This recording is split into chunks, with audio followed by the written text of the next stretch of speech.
Hello guys, ഈ ഇടയ്ക്ക് channel മാറ്റിക്കൊണ്ടിരുന്നപ്പോൾ ഒരു ചാനലിൽ ഇൻഡസ്ട്രിയൽ മൂവി ഓടുന്നുണ്ട്. സോ കുറച്ചൊരു അതിരുന്ന് കണ്ടു. അതിൽ ആഡ് വന്നപ്പോൾ ചാനൽ മാറ്റി അങ്ങനെ പൊയ്ക്കൊണ്ടിരുന്നപ്പോൾ നമ്മുടെ മുരുകദാസിൻ്റെ, അതായത് സൂര്യയുടെ ഗജനി മൂവി ഓടുന്നുണ്ട്.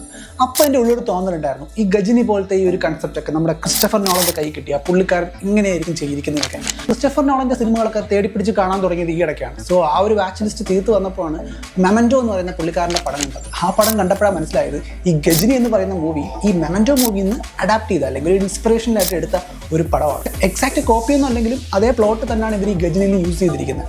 ഇത് ആദ്യമായിട്ടല്ല ഹോളിവുഡ് മൂവിയിൽ നിന്ന് നമ്മൾ ഇൻസ്പയർ ആയിട്ട് ഒരു പടം ഇന്ത്യൻ മൂവീസ് ഒക്കെ ചെയ്യുന്നു. കുറച്ച് എക്സൈറ്റഡ് ആയിട്ട് കേട്ട കുറച്ച് മൂവീസ് നിങ്ങൾക്കും കൂടെ പരിചയപ്പെടുത്താമെന്ന് വിചാരിച്ചു. ഫസ്റ്റ് ഉണ്ടായിരുന്നു ഈ പറഞ്ഞ ഗജനി. ഈ പറഞ്ഞത് മെമൻറ്റോ എന്ന് പറഞ്ഞ മൂവിയുടെ ഒരു ഇൻസ്പയർഡ് അല്ലെങ്കിൽ ഒരു അഡാപ്റ്റഡ് മൂവിയാണ്. അടുത്ത് നമ്മുടെ കമലഹാസൻ്റെ ഐക്കോണിക് ക്യാരക്ടറായ ഔവൈ ഷൺമുഖി എന്ന് പറയുന്നത്, അതും ഈ പറഞ്ഞ പോലെ മിസ്സിസ് ഡബ്ഫയർ എന്ന് പറയുന്ന ഒരു പഴയ ഒരു ഹോളിവുഡ് മൂവിയുടെ എക്സാക്റ്റ് റീമേക്കാണ്. കുറേ സീൻസൊക്കെ അങ്ങോട്ടും ഇങ്ങോട്ടൊക്കെ ചെയ്യുന്നുണ്ടെങ്കിലും പ്ലോട്ടൊക്കെ ഓൾമോസ്റ്റ് സെയിം തന്നെയാണ്. അടുത്തത് നമ്മുടെ കിങ് ഖാൻ, ഷാറൂഖ് ഖാൻ്റെ, പുള്ളിക്കാരനെ കിങ് ആക്കിയ അല്ലെങ്കിൽ പുള്ളിക്കാരൻ്റെ ആദ്യകാലങ്ങളിൽ വളരെയധികം ഹിറ്റായിരുന്ന ഒരു പടം ഉണ്ടായിരുന്നു, ബാദ്ഷാ. അതെന്ന് പറയുന്നത് 1995 ഇറങ്ങിയ നിക്ക് ഓഫ് ടൈം എന്ന് പറയുന്ന ഒരു മൂവിയുടെ റീമേക്ക് ആയിരുന്നു. ബാദ്ഷാ മാത്രമല്ല, ബാസിഗർ മൂവിയും ഇതുപോലെ തന്നെ കിസ് ഓഫ് ഡൈവ് എന്ന് പറയുന്ന മൂവിയുടെ ഒരു റീമേക്ക് ആയിരുന്നു. അടുത്തത് ഹേ ബേബി എന്ന് പറയുന്ന ഒരു മൂവിയുണ്ട്, അക്ഷയ് കുമാറൊക്കെ അഭിനയിച്ച ഹിന്ദിയിലൊരു മൂവി. ആ മൂവി നമ്മുടെ മലയാളത്തിലെ ജയറാം, മുകേഷ്, പിന്നെ സായ് കുമാർ ഇവരൊക്കെ ചേർന്ന് അഭിനയിച്ച തൂവൽ സ്പർശം എന്ന് പറയുന്ന മൂവിയുടെ ഒരു റീമേക്ക് ആയിരുന്നു. അതേസമയം തന്നെ ഈ തൂവൽ സ്പർശം എന്ന് പറയുന്നത് അതിന് മുന്നേ ഹോളിവുഡിൽ ഇറങ്ങിയ 3 Men and a Baby എന്ന് പറയുന്ന ഒരു മൂവിയുടെ റീമേക്കാണ്. സോ അത് റീമേക്ക് ചെയ്ത് തൂവൽ സ്പർശം ഉണ്ടാക്കി, തൂവൽ സ്പർശത്തിന് റീമേക്ക് ചെയ്തിട്ട് ഹേ ബേബി ചെയ്തു.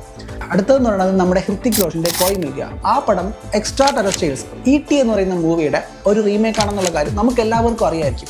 പക്ഷേ അതിൽ കുറച്ചുകൂടി ഇൻട്രസ്റ്റിംഗ് എന്താണെന്ന് വെച്ചാൽ, ഈ പറയുന്ന കോയ് മിൽ ഗയയുടെ സെക്കൻഡ് പാർട്ടായിട്ട് ഇറങ്ങിയ കൃഷ്, അതും ഇതേപോലെ തന്നെ പേ ചെക്ക് എന്ന് പറഞ്ഞ് ഇറങ്ങിയ ഒരു മൂവിയെ ഇൻസ്പയർ ചെയ്ത് ഇറക്കിയ ഒരു പടമാണ്. അതിൻ്റെ ക്ലൈമാക്സ് സീൻ എല്ലാം അതിൽ കാണിക്കുന്ന ഒരു ഫ്യൂച്ചറിസ്റ്റിക് കമ്പ്യൂട്ടറിൻ്റെ മോഡൽസ് അടക്കം അവർ അതേപോലെ കോപ്പി ചെയ്താണ് എടുത്തിരിക്കുന്നത്. സ്റ്റോറിയിൽ ഒരുപാട് വ്യത്യാസങ്ങളൊക്കെ ഉണ്ട്, പക്ഷേ അവർ ആ കൺസെപ്റ്റൊക്കെ അതുപോലെ എടുത്തിരിക്കുന്നത് ഈ പറയുന്ന പേ ചെക്ക് മൂവിയിൽ നിന്നാണ്.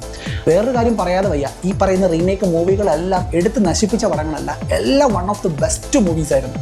സോ ഇതെല്ലാം എനിക്ക് ഇഷ്ടപ്പെട്ട മൂവീസാണ്. അപ്പോൾ ഇതെല്ലാം ഇതിൻ്റെ റീമേക്ക് ആയിരുന്നു എന്ന് കേട്ടപ്പോൾ ഒന്ന് ഷോക്കായിരുന്നുള്ളൂ. സോ ഞാൻ ഈ പറഞ്ഞ പോലെ ഇത്രയും മൂവീസ് മാത്രമല്ല, ഒരുപാട് മൂവീസ് നമ്മുടെ ഹോളിവുഡ് മൂവിന്നൊക്കെ ഇൻസ്പയർ ആയിട്ട് ചെയ്തു ഇന്ത്യൻ മൂവിക്കകത്തുണ്ട്. ഞാൻ അതിലെ കുറച്ച് മൂവീസ് മാത്രമേ പറഞ്ഞിട്ടുള്ളൂ.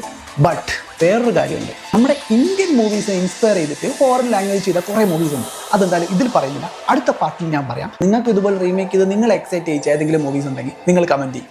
എനിവേ ഇതിൻ്റെ ബാക്കി അടുത്ത പാർട്ടിൽ കൊണ്ടുവരാം. ഓക്കെ.